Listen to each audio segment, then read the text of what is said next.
Are Jehovah's Witnesses a cult? If your religion was a cult, how would you know?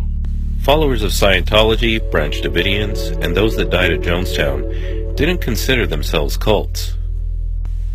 In fact, if you go to the Scientology website, you can see an FAQ that asks, "Is Scientology a cult?" and it uses much the same reasoning as the Jehovah's Witnesses do on their website. So again, how would you know if you were in a cult? There are identifying marks for cults, aka high control groups. Most cults do not tick every single box, but it is a good guideline for determining whether a group uses mind control techniques that are common with cults. One mark is they are ruled by a man or group of men. Jehovah's Witnesses are ruled by the governing body. The governing body dictates all interpretation of doctrine for the entire organization. Another identifying mark of cults is that they isolate you from your previous friends, family, and humanity in general. It is Jehovah's Witness doctrine that if you are not one of them, you are considered bad associations and worldly. If you become a Jehovah's Witness, you are pressured to leave your non-Jehovah's Witness family and friends behind and limit your association with them. Another identifying mark is that they teach that they are the only way, the only truth, and the only ones that can save you. Jehovah's Witnesses constantly refer to their religion as the truth and their teachings as sacred secrets. Number 4, cults use fear to persuade you to never leave them. Jehovah's Witnesses teach that if you leave the organization, you will die by God's hand at Armageddon. They also shun people that leave the organization, thereby leading to an environment of fear of both Armageddon and being disfellowshipped. Another identifying mark is that if you leave, you are punished severely.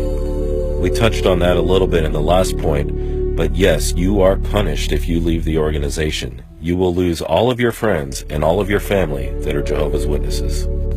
Number 6, abuse is overlooked because it favors a patriarchal society where men get privileges and women don't. As far as abuse being tolerated, there are countless cases of child sexual abuse in the organization that are not being reported to police. In fact, in Australia alone, over 1,000 cases of child sexual abuse were not reported to authorities. And far be it from me to rail against the patriarchy, but in the Jehovah's Witness organization, women are not allowed to teach in the congregation, and they are not allowed to study in the presence of males without a head covering. This is completely ridiculous. Number 7, they require some sort of sacrifice. This is also true of Jehovah's Witnesses. The doctrine of teaching to refuse blood transfusions, even in the event of a life-threatening situation, leads to countless lives being sacrificed for a religion. Another sacrifice you must make as a Jehovah's Witness is your free time. You have to go preach door to door, go to meetings, and study at home for the rest of your life and keep a record of it. If you perhaps convert later in life to Jehovah's Witnesses, you must sacrifice all your beloved holidays, birthdays, and all your former associates. Number 8, they threaten you with loss of family, friends, if you don't do as they say. We did cover this a little bit before, but emotional manipulation through disfellowshipping can lead to the loss of your family and friends.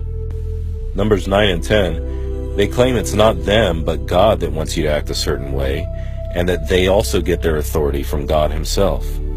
The governing body of Jehovah's Witnesses claims to be God's earthly channel of communication, and they claim to be chosen by God's Holy Spirit itself. Number 11, they don't want you to read any literature or websites that is against or critical of their cause. This is true of Jehovah's Witnesses as well. The governing body has repeatedly admonished followers to stick to only what is authorized. This video is not authorized for your information. Number 12, they discourage, use fear, threaten, or order that certain medical procedures are not done. Again, Jehovah's Witnesses are urged not to accept blood transfusions under the threat of being rejected by God and rejected by their friends and family in the congregation. And in the past, they also forbid organ transplants.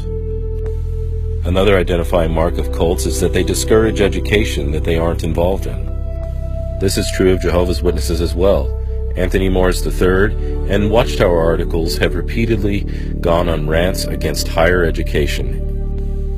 Number 14, They are usually apocalyptic in their speech.